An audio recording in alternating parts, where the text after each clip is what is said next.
Chloé était une fille très gentille. Elle aidait tout le monde autant qu'elle le pouvait, que ce soit dans la cour de récréation ou à l'école. Partout où elle se trouvait, il y avait toujours quelqu'un qui avait besoin d'aide. Sa mère, Madame Berthold, lui disait souvent qu'il était impossible d'aider tout le monde. Qu'elle devait d'abord résoudre ses propres problèmes, puis aider les autres autant qu'elle le pouvait. Mais Chloé s'y opposait et disait qu'on ne pouvait pas penser et agir ainsi. Que l'on devait d'abord aider les personnes dans le besoin, puis s'occuper de soi. Pour être honnête, Chloé elle-même faisait partie des personnes dans le besoin. Elle vivait seule avec sa mère et leur vie était très difficile, c'est pourquoi Madame Berthold grondait sa fille lorsqu'elle dépensait leurs derniers sous pour aider les animaux errants ou les plus démunis. Mais il était impossible de changer Chloé, surtout maintenant à l'âge de 17 ans. Un jour, Chloé rentrait de l'école et vit une petite fille assise sur un fauteuil roulant devant un magasin en train de mendier. Chloé ne pouvait pas simplement passer devant elle. « Salut !» lui dit-elle amicalement. « Que fais-tu ici? Où sont tes parents ?» La petite fille regarda Chloé avec suspicion et se recroquevilla dans sa fauteuil. « Qu'est-ce que tu veux ?» demanda-t-elle, méfiante. « Je ne veux rien. Je te demande pourquoi tu es seule ici. Où sont tes parents? » « Je n'ai personne, » dit la petite fille doucement. « Je vis avec ma grand-mère et mon frère. »« Je vois. Et que fais-tu devant ce magasin? »« Je m'en dis, tu ne vois pas ?» répondit la petite fille d'un ton sec. « Et pourquoi as-tu besoin d'argent ?» Chloé ne pouvait pas se calmer. « Peut-être que je peux t'aider? » « Comment peux-tu m'aider? Vas-tu me donner à manger et rentrer chez toi dans ton appartement chaud et confortable? Sais-tu comment nous vivons? Tu n'as même pas pu rêver d'une telle situation cauchemardesque. Tu as tort, répondit calmement Chloé. Tu ne me connais pas du tout. Comment t'appelles-tu? Sarah. Enchantée, Sarah. Moi, c'est Chloé. Fais-moi visiter ta maison. Sarah comprit que cette fille ne la lâcherait pas et se rendit docilement. Elles roulèrent plusieurs pâtés de maison et s'arrêtèrent devant une porte de sous-sol. Sarah pointa du doigt le sous-sol. C'est ici que nous vivons. Mais il n'y a personne à la maison en ce moment. Louis est en train de mendier au marché et grand-mère est à la gare. Chloé était surprise. Elle était venue ici tellement de fois, mais elle n'avait jamais vu cette fille. Excuse-moi, peux-tu me dire pourquoi tu es ici? Elle pointa le fauteuil roulant. Sarah réfléchit, hésitant entre dire la vérité à une étrangère ou mentir. Mais apparemment, Chloé l'avait mise en confiance et Sarah décida de raconter ce qui s'était réellement passé. Je faisais de la luge avec Louis l'hiver dernier. Mais nous n'avions pas de luge, donc nous avons utilisé ce que nous avions sous la main. Enfin, j'ai mal tourné et je me suis cogné le dos contre un arbre. Les médecins ont dit que j'avais besoin d'une opération coûteuse, mais nous n'avions pas cet argent. Heureusement, on nous a donné ce fauteuil. Elle parlait clairement comme une grande-mère. Même sa façon de parler était quelque peu vieillotte. « Excuse-moi, mais tes parents ?» demanda Chloé, hésitante. « Mon papa et ma maman sont morts dans un accident. J'avais 4 ans et Louis en avait 2. Notre grand-mère est venue nous chercher. Et puis des gens sont venus et nous ont expulsés de l'appartement. Ils ont dit que mon papa leur devait de l'argent et ils ont pris notre appartement et celui de grand-mère pour payer la dette. Et maintenant, tu as quel âge? Demanda Chloé. J'ai 13 ans et Louis aura 11 ans la semaine prochaine. Et pourquoi es-tu si curieuse? Tu poses tellement de questions, mais tu ne dis rien de toi. Chloé sourit en regardant Sarah. Elle a compris que la jeune fille était obligée de mendier. Mais en réalité, elle était intelligente et avait besoin d'apprendre. Tu as raison, Sarah, je n'ai rien dit de moi, désolé. Je vis avec ma mère dans un appartement d'une chambre. Mon père est décédé il y a 15 ans, j'avais seulement 2 ans, je ne m'en souviens pas du tout. Ma mère m'élève toute seule et nous n'avons pas de parents ou de famille. Mes parents étaient tous les deux en foyer d'accueil et ils ont eu l'appartement pour cette raison. Je suis encore à l'école et ma mère travaille sur 2 emplois. Je l'aide pendant les vacances. Et les autres jours, j'étudie pour entrer à l'université et avoir une bonne profession. C'est à peu près ça. Dis-moi, quand est-ce que l'anniversaire de ton frère? 24 septembre. Et pourquoi en as-tu besoin? Je vais lui faire un gâteau. Devriez-vous vous en inquiéter? Demanda Sarah avec sincérité. C'est la fête pour le petit garçon, comment peut-on se passer de gâteau? Tu es vraiment étrange, je n'en ai jamais vu de tel. Chloé a aidé Sarah à entrer dans la maison, puis elle est partie chez elle en courant. Elle avait très envie de parler à sa mère de cette rencontre et de Sarah, de sa famille. Chloé savait que sa mère la gronderait encore une fois, mais elle ne pouvait rien y faire. Le soir, lorsque sa mère est rentrée du travail, Chloé a commencé à lui raconter l'histoire d'une fille en fauteuil roulant et qui est maintenant obligée de demander l'aumône pour avoir de l'argent pour la nourriture. Madame Berthold a elle aussi été touchée par la situation de Sarah et de sa famille. Chloé, ma fille, nous ne pouvons pas prendre soin de tout le monde. Je suis sincèrement désolé pour cette famille, mais que pouvons-nous faire? Nous avons du mal à avoir suffisamment de nourriture pour nous-mêmes. Comment pouvons-nous les aider? Puis-je au moins faire un gâteau pour Louis pour son anniversaire? Madame Berthold a regardé sa fille et sourit, elle était tellement charitable. C'était bien, mais quand on n'a rien à manger soi-même. Bien sûr, faites-le. Nous ne serons pas appauvris, et au moins l'enfant aura une fête. Chloé s'est jetée dans les bras de sa mère et la serrait fort. Maman, je savais que tu le permettrais. Merci. Tu es la plus gentille des mères au monde. Quelques jours plus tard, Chloé s'est retrouvée dans le même quartier et a de nouveau rencontré Sarah. Salut, dit-elle joyeusement en agitant la main. Sarah avait l'air vraiment triste et n'a même pas réagi. Chloé s'est approchée. Tu ne m'as pas reconnu? C'est moi, Chloé.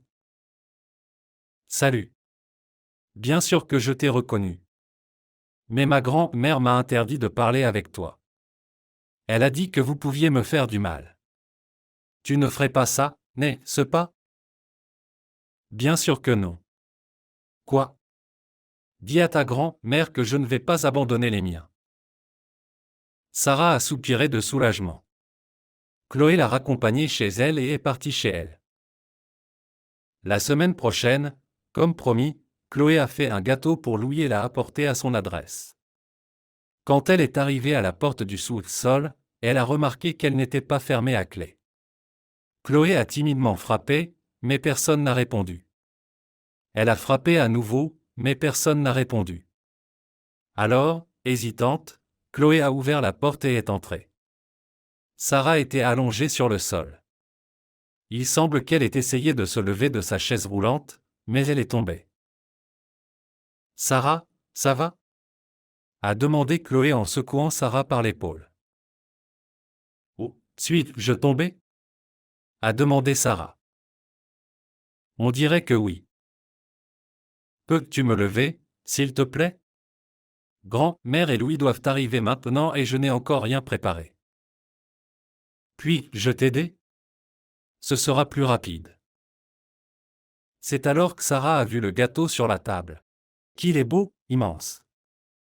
S'est exclamé Sarah. Merci, j'ai fait de mon mieux. Et c'est quoi, ce gâteau? Un tiramisu. C'est celui qui me réussit le mieux. J'espère que tu l'aimes? Bien sûr que j'aime tous les gâteaux, que ce soit un tiramisu ou un parfait. Je m'en fiche, et Louis. Elle n'a pas fini sa phrase. La grand-mère et le petit garçon sont entrés dans la pièce. Il était clair que c'était la grand-mère et le frère de Sarah. Louis a vu le gâteau sur la table et a regardé sa sœur avec étonnement. Où as-tu trouvé ce gâteau? Chloé te l'a apporté en cadeau. Elle l'a fait elle-même, a souri Sarah. La grand-mère a regardé Chloé de haut en bas. Merci, mais ce n'était pas nécessaire. Nous avons l'habitude de vivre sans excès. Ce n'est pas difficile pour moi. Je voulais juste faire plaisir à Louis pour son anniversaire. Ensuite, ils ont bu du thé avec un gâteau. Chloé n'avait jamais vu quelqu'un manger 3 énormes morceaux de gâteau en 5 minutes. Mais Louis a réussi cette tâche très facilement. Il s'est aussitôt endormi. Sarah a également mangé plusieurs petits morceaux de gâteau et s'est éteinte. Chloé est restée assise et a regardé la grand-mère héroïque qui n'avait pas abandonné ses petits enfants et les avait aidés comme elle le pouvait. « Comment vous appelez-vous » demanda-t-elle à la grand-mère.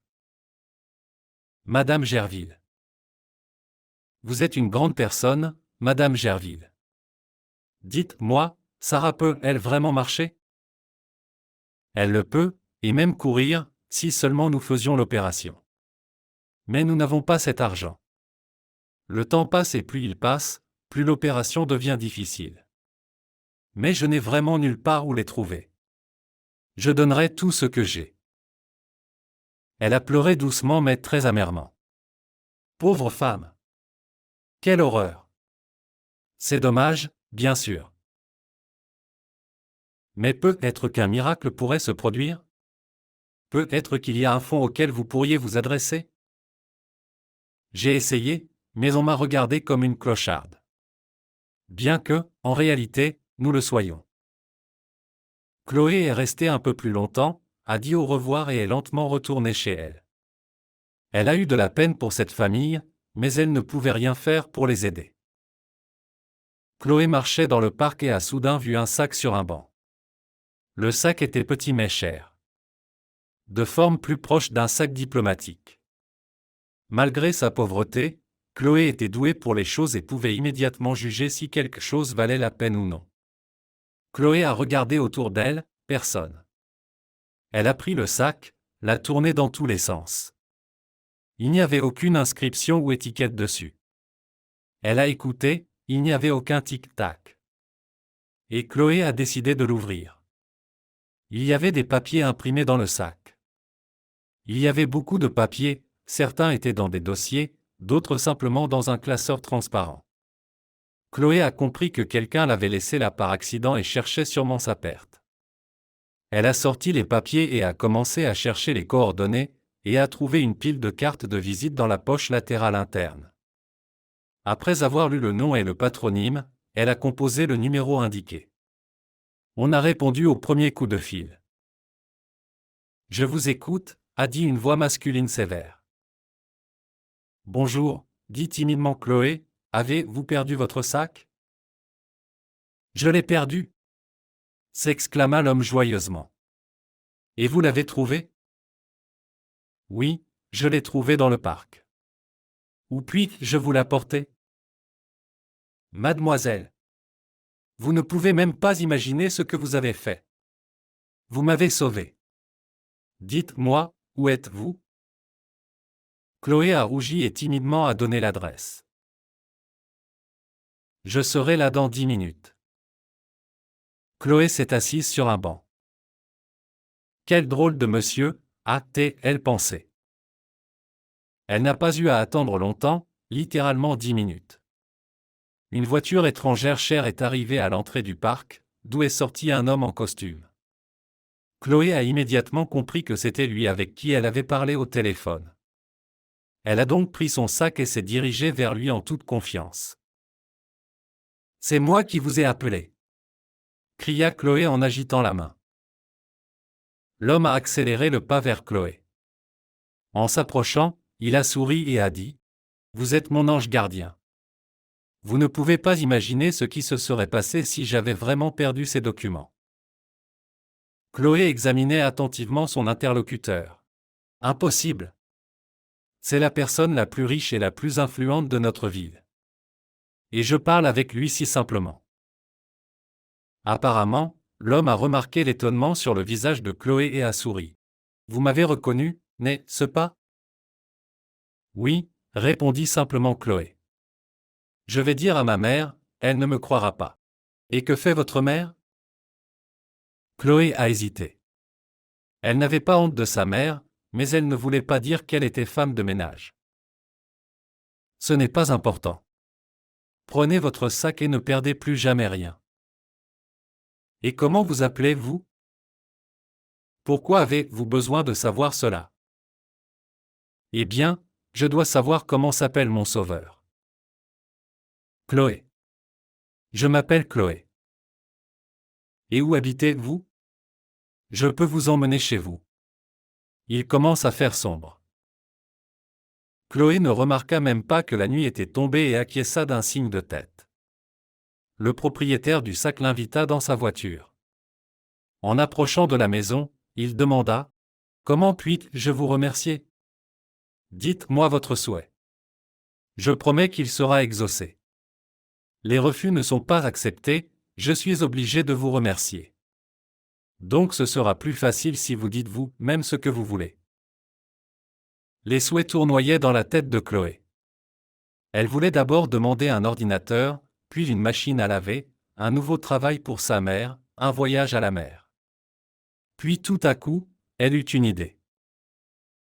Oh, je sais ce que je veux. Si cela est possible, bien sûr. J'ai une amie qui ne peut pas marcher.